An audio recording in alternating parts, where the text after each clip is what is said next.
Hello viewers, நம்ம இன்றைக்கி பார்க்க போகிறது ஆனியன் பஜ்ஜி. நார்மலான ஆனியன் பஜ்ஜியை ஒரு புதுவிதமான முறையிலையும் ஒரு புதிய டேஸ்ட்லையும் எப்படி செய்ய போகிறோங்கிறத இந்த வீடியோவில் பார்க்க போகிறோம்.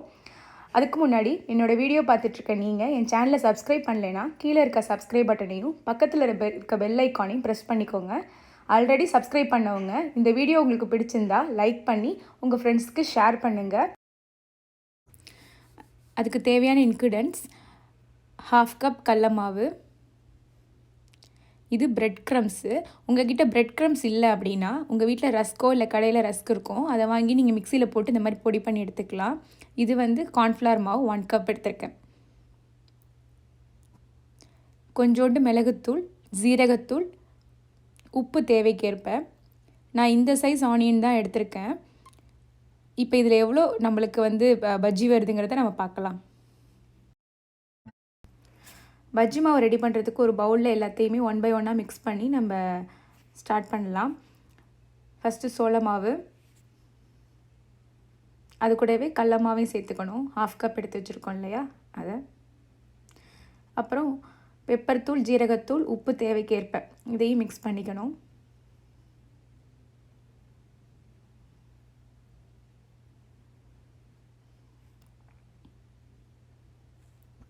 இது கூடவே பிளெயின் சில்லி பவுடர், வெறும் மிளகாத்தூள் நான் சேர்த்துக்கிறேன். கடலமாவு வீட்டிலே அரைச்சது அப்படிங்கிறதுனால நம்ம மிளகாத்தூள் நம்ம தான் சேர்த்துக்கணும். உங்களுக்கு எவ்வளோ காரமோ அதுக்கேற்ற மாதிரி நீங்கள் மிளகாத்தூள் சேர்த்துக்கலாம். ஆல்ரெடி பெப்பர் பவுடர் வேறு நம்ம போடணும், ஸோ அது பேலன்ஸ் பண்ணுற மாதிரி நீங்கள் சேர்த்துக்கோங்க காரத்துக்கு.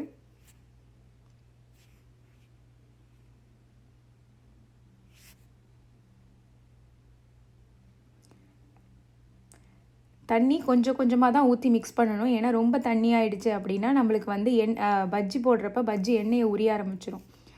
ஸோ வந்து நம்ம கொஞ்சம் கொஞ்சமாக மிக்ஸ் பண்ணி தான் நம்ம தண்ணியை ஆட் பண்ணிக்கணும்.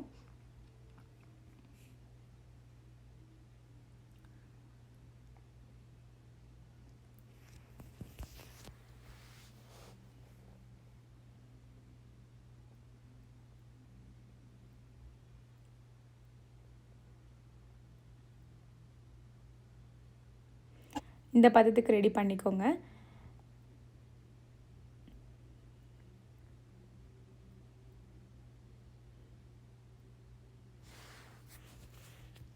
இப்போ நம்ம ஆனியனை கட் பண்ணிக்கலாம்.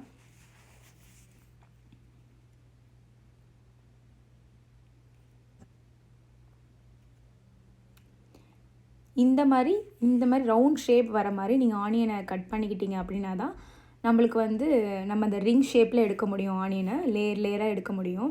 ஸோ நீங்கள் வந்து ஸ்லோவாக இந்த மாதிரி ஆனியனை கட் பண்ணிட்டீங்க அப்படின்னா இந்த மாதிரி ரவுண்ட் ஷேப்பில் கட் பண்ணி எடுத்துக்கோங்க.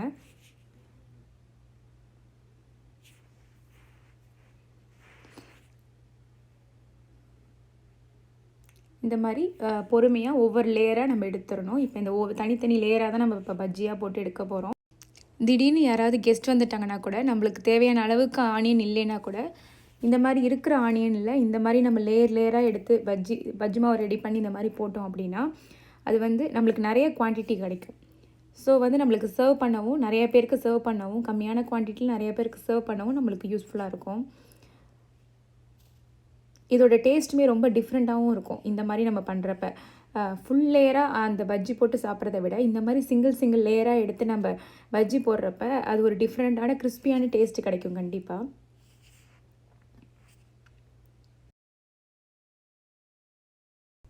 இப்போ அடுத்த ஸ்டெப்பு, நம்ம கட் பண்ணி வச்சுருக்க ஆனியன் லேயர் இருக்குல்ல, அதை பஜ்ஜி மாவில் பரட்டி அப்புறம் பிரெட் க்ரம்ஸ்லேயும் ஒரு தடவை பரட்டிட்டோம் அப்படின்னா அந்த கிறிஸ்பினஸ்க்காக அந்த பிரெட் க்ரம்ஸ் யூஸ் பண்ணுறோம்.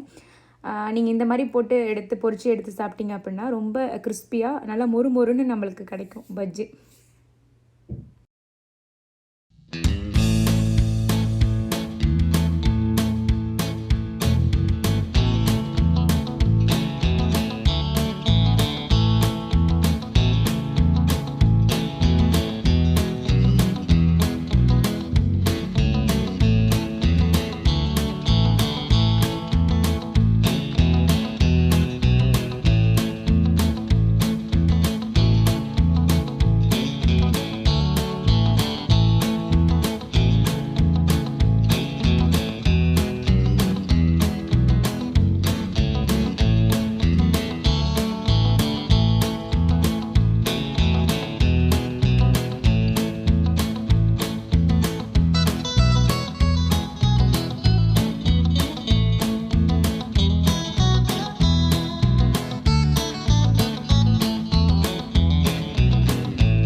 ஒரு பேனில் பொரிக்கிறதுக்கு தேவையான அளவுக்கு எண்ணெயை ஹீட் பண்ணி செக் பண்ணிக்கலாம் எண்ணெய் சூடாகிடுச்சான்ட்டு. இந்த மாதிரி பொரிஞ்சு வந்துச்சு அப்படின்னா ரெடியாக இருக்குதுன்னு அர்த்தம். எண்ணெய் 1 by 1 நம்ம செஞ்சு வச்சுருக்க பஜ்ஜியை இதில் போட்டு பொரிச்சு எடுக்கலாம். மீடியமான ஃப்ளேம் மெயின்டைன் பண்ணிக்கோங்க. இப்போ இருக்கிற ஆனியன் ரேட்டுக்கு இந்த மாதிரி லேயராக எடுத்து நம்ம பஜ்ஜி போட்டோம் அப்படின்னா நம்ம ஒரு குறைவான ஆனியன்லேயே நம்ம நிறையா குவான்டிட்டியான பஜ்ஜி செய்யலாம். அதே சமயத்தில் ரொம்ப டேஸ்டியாகவும் இது பார்க்க ஒரு கண்ணுக்கு ரொம்ப அட்ராக்ஷனாகவும் இருக்கும் சாப்பிட்றவங்களுக்கு. அதே சமயத்தில் ரொம்ப கிறிஸ்பியாகவும் இருக்கும் கண்டிப்பாக.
ரிங் ஆனியன் பஜ்ஜி இப்போ ரெடி ஆகிடுச்சு.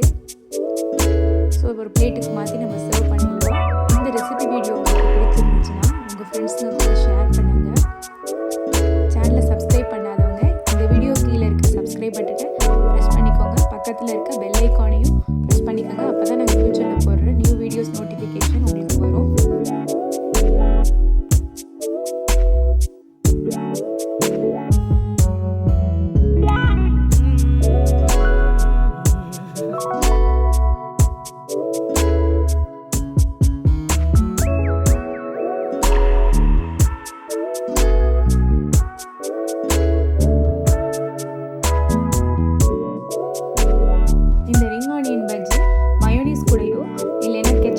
நீங்கள் தொட்டு சாப்பிட்டீங்க அப்படின்னா அந்த கிறிஸ்பினஸோட அந்த மயோனீஸை சேர்த்து சாப்பிட்றப்ப உண்மையாலே நல்ல டேஸ்ட்டாக இருக்கும்.